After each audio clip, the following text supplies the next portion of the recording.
F of x is equal to a x square plus b x plus c quadratic देखें, and a comma b comma c belongs to integer, a comma b comma c belongs to integers. Okay, f of 1 is equal to 0, f of 1 पे function का value 0 है. Okay, और मुझे दिया and f of 7 पे function का value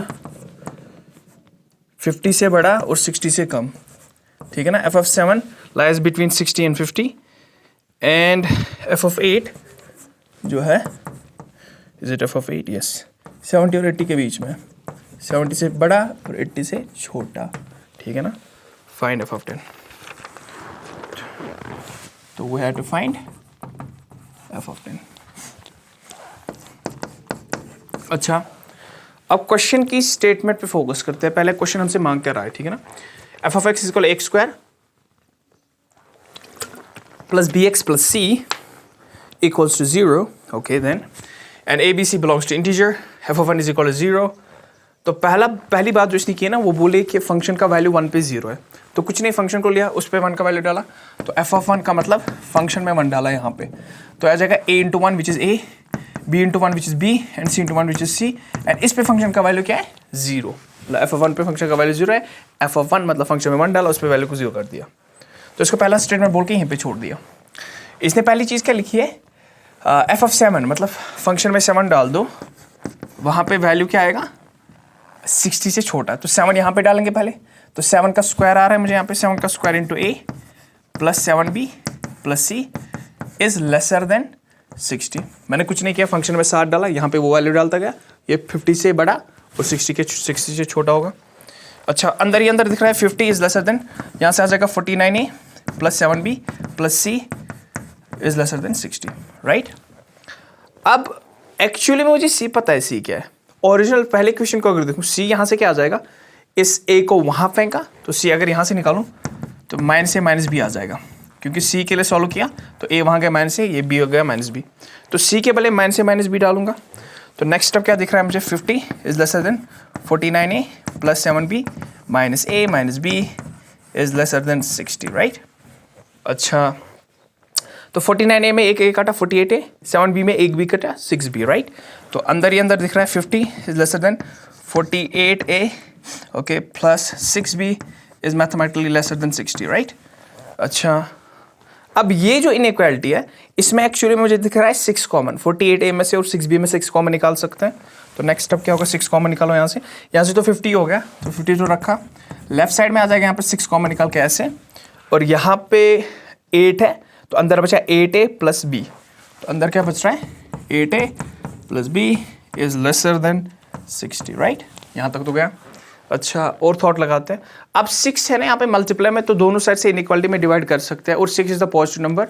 तो inequality में साइन पे कोई चेंज नहीं होगा, मतलब इनइक्वालिटी फ्लिप नहीं होगी. ठीक है ना, क्योंकि 6 इज द पॉजिटिव नंबर. तो ऐसे हो जाएगा 50/6, दोनों साइड से डिवाइड कर रहा हूँ, is lesser then 8a plus b is lesser then, इसको भी 6 से डिवाइड किया तो यहाँ से आ जाएगा 60/6.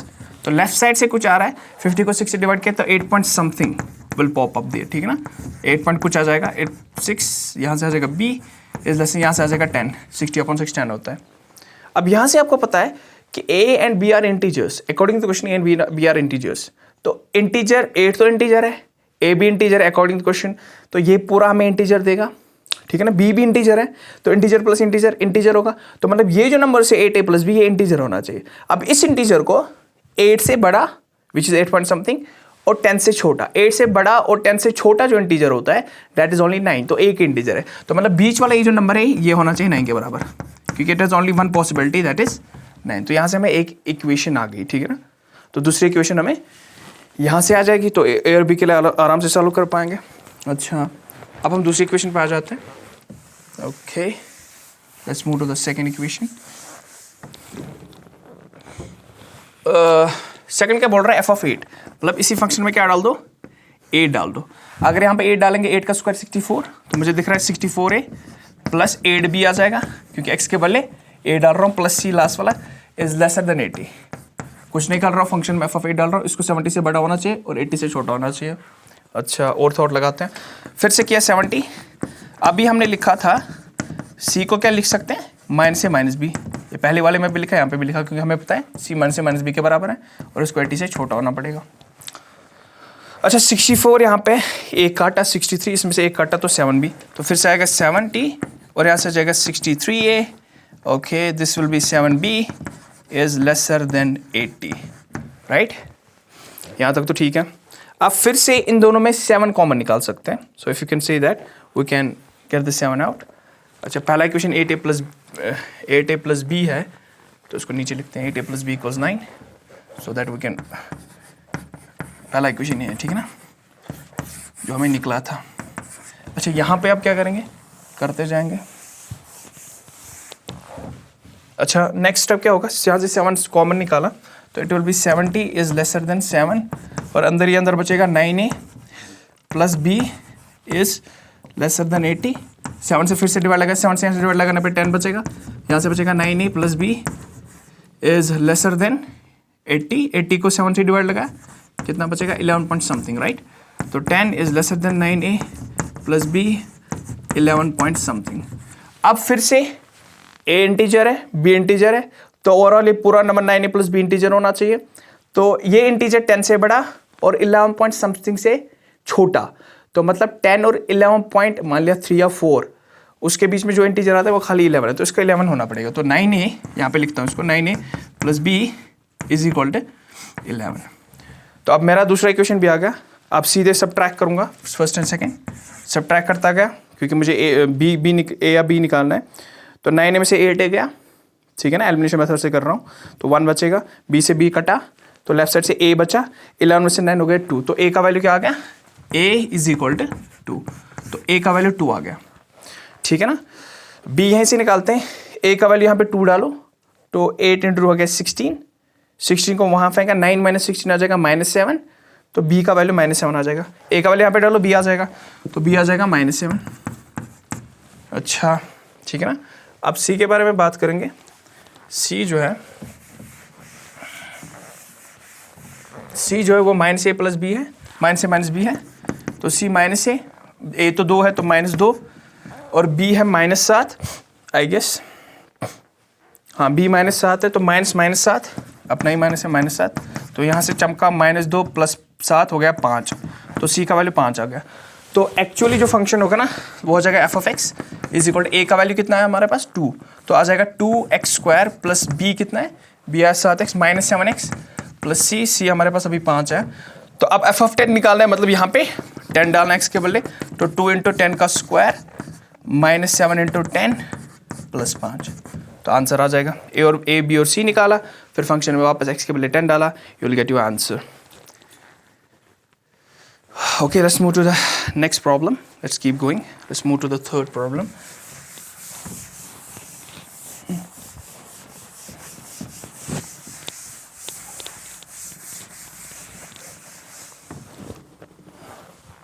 Actually मैं concept के बारे में डिस्कस करना है अभी। Yes. अच्छा, हमें पता है कि अगर हमारे पास एक क्वाड्रेटिक इक्वेशन है a1x² plus b1x plus c1 और इसको मल्टीप्लाई करके दूसरी quadratic a2x² plus b2x plus c2, मतलब ऐसा कुछ करके मेरे पास 2 क्वाड्रेटिक है, उनको आपस में मल्टीप्लाई करके, तो मुझे पता है जब कभी भी मेरे पास 2 क्वाड्रेटिक होते हैं ना और आपस में मल्टीप्लाई करके होते हैं, तो पहले क्वाड्रेटिक का जो होगा ना उसका डिस्क्रिमिनेंट d1 होगा और दूसरे क्वाड्रेटिक का डिस्क्रिमिनेंट d2 होगा। तो कहने का मतलब इसका डिस्क्रिमिनेंट d1 बोलेंगे और इसके डिस्क्रिमिनेंट को d2 बोलेंगे, ठीक है ना। अच्छा, तो वो तो लास्ट में हमने पढ़ा था बाई क्वाड्रेटिक बनाएगा, बाई क्वाड्रेटिक होगा जिसकी मैक्सिमम डिग्री 4 होगी, तो जब इनको इंटू करेंगे पहले 2 टर्म्स को तो मैक्सिमम डिग्री 4 आ जाएगी। अच्छा, अगर कभी भी हमारे पास d1, अगर हमारे पास कभी भी होगा ना d1 plus d2 is greater और इक्वल टू 0, मतलब अगर पहले क्वाड्रेटिक का डिस्क्रिमिनेंट और प्लस दूसरे क्वाड्रेटिक का डिस्क्रिमिनेंट हमने ऐड किया, ठीक है ना, 2 क्वाड्रेटिक के डिस्क्रिमिनेंट को ऐड किया और वो पॉजिटिव आया, तो इसका मतलब क्या होगा, एटलीस्ट 2 रियल रूट्स होने चाहिए, एटलीस्ट 2 रियल रूट्स। तो कहने का मतलब जैसे मान लो मेरा एक d है ना, एक d मान लिया 10 था, दूसरा मान लिया -5 था फॉर एग्जाम्पल, तो मैंने दो क्वाड्रेटिक के डीज कैलकुलेट किए, एक का 10 आया, दूसरे का 5 आया, तो ओवरऑल वैल्यू पॉजिटिव आ रहा है। तो अगर वैल्यू पॉजिटिव है, जैसे इस वाले केस में 10 - 5 करके आएगा, अगर वैल्यू पॉजिटिव है तो सीधे दिख रहा है कम से कम 2 रूट्स तो होंगे, क्योंकि ए डी पॉजिटिव होने का मतलब क्या हो गया, एक क्वाड्रेटिक के 2 रूट्स होंगे ही होंगे। अब दोनों भी पॉजिटिव हो सकते हैं, उस वाले केस में 4 रूट्स आएंगे, लेकिन एटलीस्ट 2 तो आएंगे, क्योंकि अगर d1 + d2 को पॉजिटिव होना है, अगर d1 + d2 को पॉजिटिव होना है तो एक रूट को तो d1 मतलब इनमें से d1 और d2 में से एक को पॉजिटिव होना पड़ेगा, ठीक है ना। दोनों नेगेटिव नहीं हो सकते, थिंक अबाउट इट। अगर दोनों नेगेटिव है तो ओवरऑल नेगेटिव आ जाएगा। तो अगर ये पॉजिटिव हुआ, d1 + d2 पॉजिटिव हुआ, इसका मतलब एक d1 और d2 में से एक पॉजिटिव होगा ही होगा। तो d1 और d2 में से अगर एक पॉजिटिव हुआ, इसका मतलब क्या होगा, कम से कम 2 रियल रूट्स होंगे, क्योंकि अगर d1 पॉजिटिव हुआ मतलब डिस्क्रिमिनेंट पॉजिटिव हुआ, डिस्क्रिमिनेंट पॉजिटिव हुआ, इसका मतलब 2 रियल रूट्स होंगे। अच्छा, केस नंबर 2 ये हो गया पहला, एटलीस्ट 2 रियल रूट्स, ठीक है ना। 4 भी हो सकते हैं, लेकिन एटलीस्ट का मतलब कम से कम 2 तो होंगे। अच्छा, दूसरा केस, जब d1 + d2 अगर किसी ने बोला ये नेगेटिव है, लेसर देन 0 है, तो एटलीस्ट 2 इमेजिनरी रूट्स होंगे। तो 2 इमेजिनरी रूट्स तो पक्के हैं, क्योंकि d1 + d2 तभी नेगेटिव आ सकता है जब d1 और d2 में कोई एक नेगेटिव हो, या दोनों नेगेटिव तभी नेगेटिव आ सकता है। उस वाले केस में तो 4 इमेजिनरी रूट्स होंगे। लेकिन अगर एक भी नेगेटिव हुआ, मान लें कोई नेगेटिव 10 है और कोई 5 है, ठीक है ना, तो उस वाले केस में भी ओवरऑल नेगेटिव 5 आएगा, तो ओवरऑल लेसर देन 0 आएगा। तो उस वाले केस में एटलीस्ट 2 इमेजिनरी रूट्स होंगे। अगर d1 + d2 किसी ने बोला लेसर देन 0 है, तो कम से कम 2 इमेजिनरी रूट्स आएंगे, क्योंकि कम से कम एक नेगेटिव होगा ही होगा, एक का डिस्क्रिमिनेंट नेगेटिव होगा ही होगा। अच्छा, केस नंबर 3 पे 3 पे आ जाते हैं, d1 d2 at least 1 has to be negative. हाँ, ये तो बोला d1 d2 ग्रेटर देन 0, ठीक है ना। d1 d2 d1 × d2 greater than 0।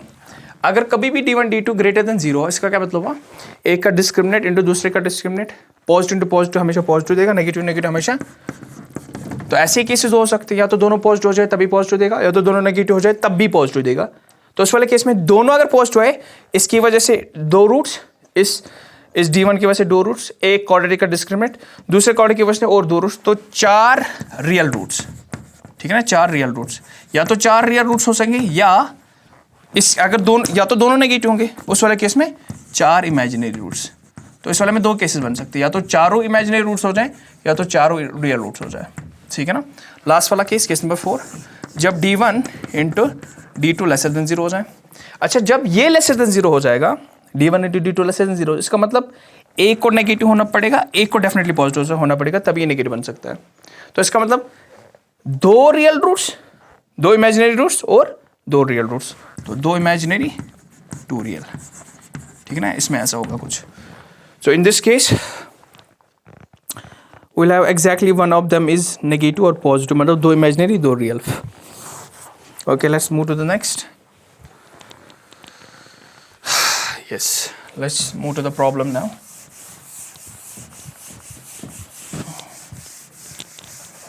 Let's keep moving, keep digging deeper, keep digging deeper. Okay, let's see how it goes now. Okay, if p of x, okay, prove that, ठीक है ना, prove that जो है by quadratic हमारे पास है a² bx + c, और दूसरा जो बाय इसके साथ इंटू करके 2 क्वाड्रेटिक को इंटू करके आएगा by quadratic x² + dx + c, okay, equal 0, must have at least 2 real root, must have at least, oh man, at least 2 real roots. तो हमें प्रूव करना है इसके एटलीस्ट 2 रियल रूट्स है। तो हमने अभी एक स्टेटमेंट पढ़ी कि हमें कभी भी प्रूव करना पड़ेगा कि किसी बाई क्वाड्रेटिक के एटलीस्ट 2 रियल रूट्स है।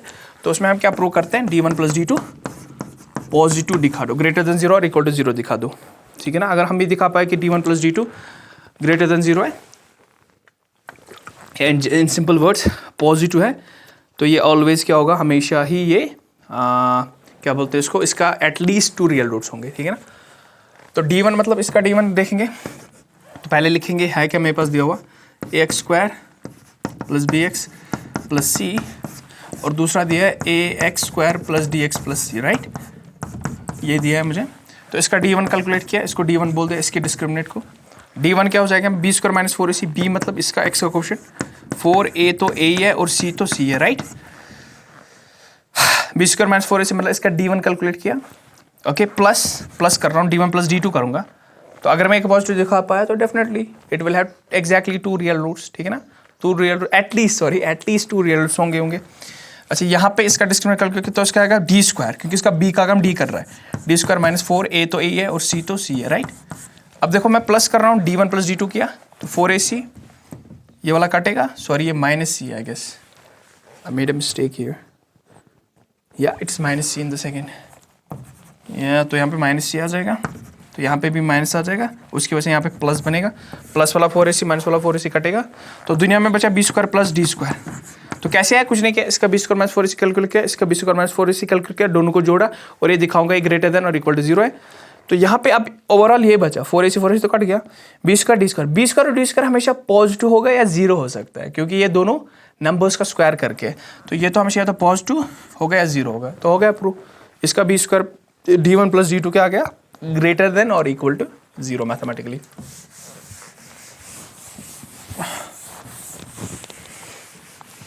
अच्छा, let's keep moving. Okay, let's move to the quality problem again. If alpha, beta are the roots of, if alpha, beta are the roots of, all right, are roots of ax square plus bx plus c is equal to 0, then 1 upon a alpha plus beta to the 3 power, right, plus 1 upon a beta plus b cube, okay, ये हमें निकालना है, इसका value क्या होगा, ठीक है ना, then this is equal to what। अच्छा, if alpha and beta are the roots of this, तो पहला थॉट क्या आएगा, एक क्वाड्रेटिक दे के मुझे और उस क्वाड्रेटिक के एक्चुअली में क्या रखे, रूट्स दे के रखे, ठीक है ना। तो मैं क्या करूंगा, उन रूट्स को एक्चुअली मैं क्वाड्रेटिक में प्लग कर सकता हूँ। तो कुछ नहीं करूंगा, जो एक्चुअली मुझे रूट्स दिए ax square plus bx plus c में, उसमें अल्फा डाला और फिर अलग से बीटा डाला। तो जिस दिन अल्फा डाला कि दिखेगा a alpha square plus b alpha plus c is equal to 0, क्योंकि ये इसको सेटिस्फाई करेगा, because alpha is the root of this quadratic. Similarly मैं इसमें बीटा डालूंगा और बीटा को भी फिर 0 कर दूंगा, तो यह आ जाएगा a beta square same quadratic में plus b beta plus c is mathematically equal to 0। अब एक्चुअली जो क्वेश्चन में मांग रहा ना, अगर मैं थोड़ा फोकस से देखूं उतना भी टफ नहीं होगा ये क्वेश्चन करना। अगर मैं यहाँ पे देखूं a अल्फा प्लस b लिखा है इन द डिनोमिनेटर, तो एक्चुअली मैं यहाँ से ये निकाल सकता हूँ, a अल्फा प्लस b यहाँ से निकाल सकता हूँ। कैसे, मैं एक काम करूँगा, c को पहले वहाँ फेंकूंगा, यहाँ से दिख रहा है a alpha square plus b alpha is equal to minus c, right. अब दोनों साइड से अल्फा कॉमन निकाला, सॉरी यहाँ से अल्फा कॉमन निकाला, तो कॉमन निकाला अल्फा, तो अंदर बचा a अल्फा प्लस b, एक अल्फा तो बाहर ही आ गया, माइनस c यहाँ पे हो गया। अब इस अल्फा को डिवाइड लगा दिया दूसरी साइड से, तो जिस दिन डिवाइड लगा दिया तो कुछ ऐसे दिखेगा, a alpha plus b is equal to minus c upon alpha करके आएगा। तो अब देखो यहाँ पे a अल्फा प्लस b किसके बराबर है, माइनस c अपॉन अल्फा। तो मैंने इस a अल्फा प्लस b का वैल्यू ढूंढ लिया, और a बीटा प्लस b इस दूसरे वाले बीटा से आएगा, जब मैंने क्वाड्रेटिक को बीटा से सेटिस्फाई कराया था, राइट। तो क्या करूंगा, ये उठाऊंगा दूसरी इक्वेशन, तो यहां से आ जाएगा फिर से a beta square, actually symmetry से तो दिखना चाहिए, क्या आना चाहिए था, ये आ जाएगा a बीटा स्क्वायर, ओके, यहाँ से आ जाएगा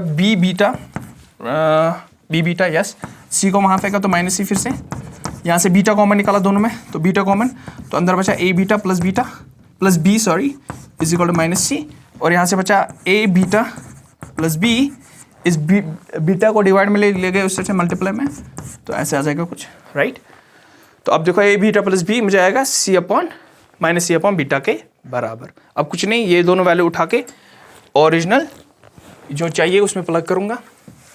अच्छा, थॉट प्रोसेस तो ये है, तो क्या करूँगा, कुछ नहीं, जो ये है 1 अपॉन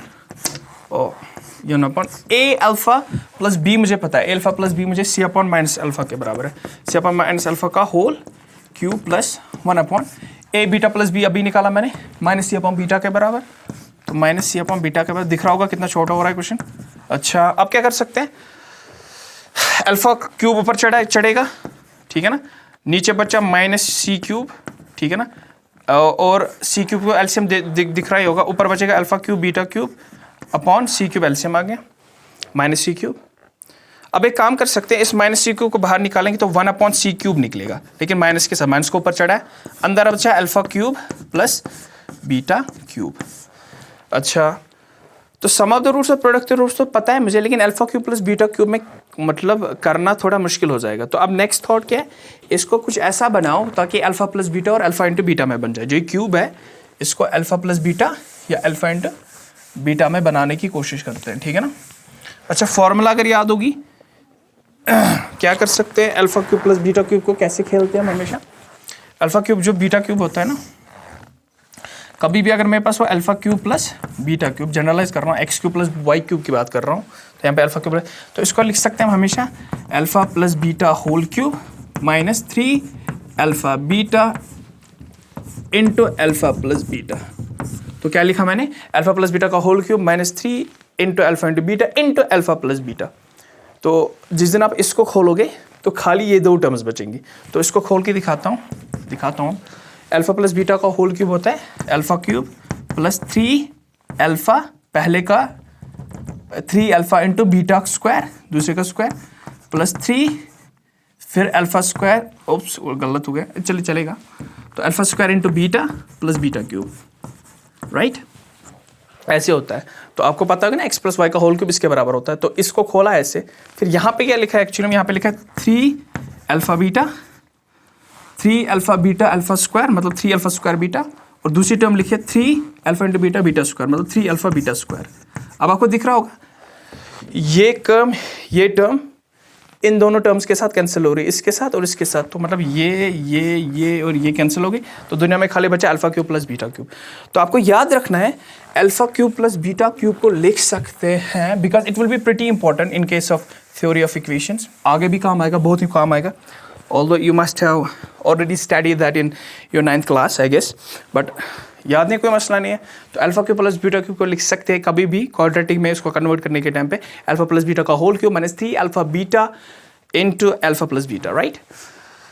तो इसको ऐसे लिखने का फायदा क्या हुआ, जैसे मैं इसको ऐसे लिखूंगा अल्फा प्लस बीटा मुझे पता ही, alpha plus beta sum of the roots होगा, क्योंकि इस क्वाड्रेटिक के सम ऑफ द रूट्स होगा माइनस बी अपॉन ए, तो इस अल्फा प्लस बीटा के बदले minus b upon a whole cube, right, minus 3 alpha into beta हो जाएगा c upon a, product of the roots, तो आ जाएगा सी अपॉन ए, एंड फिर से sum of the roots minus b upon ए, यहाँ तक तो दिख ही रहा होगा। अच्छा, क्या कर सकते हैं, अच्छा यहाँ से आ जाएगा माइनस 1 अपॉन सी के बारे में भूल ही गया, तो वो बाहर ही था, तो अल्फा क्यूब और बीटा क्यूब को ऐसे लिखा था, ठीक है ना, ये alpha cube plus beta cube, जो alpha cube plus beta cube था वो ये आ गया, तो अंदर ये है, यहाँ से आ जाएगा माइनस बी क्यूब, नीचे दिख रहा होगा ए क्यूब एलसीएम ही ले लो, तो यहाँ से एलसीएम लेने के टाइम पे ए क्यूब को जब इससे मल्टीप्लाई करेंगे तो आ जाएगा minus 3abc, sorry minus plus, तो प्लस 3abc, कुछ नहीं, एलसीएम लेना आंसर आ जाएगा। तो this is your desired result, ठीक है ना। थोड़ा लेंथी सा प्रॉब्लम था, but manage it, hang on, well या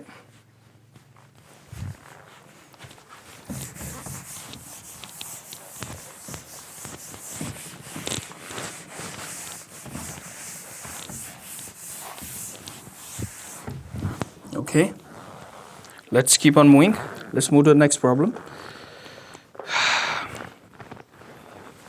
Question है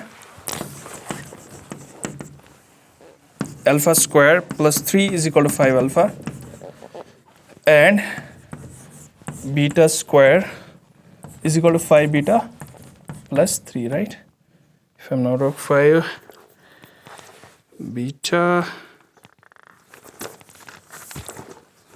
beta square 5 beta plus 3। अच्छा, तो ऐसे करके कुछ है, राइट।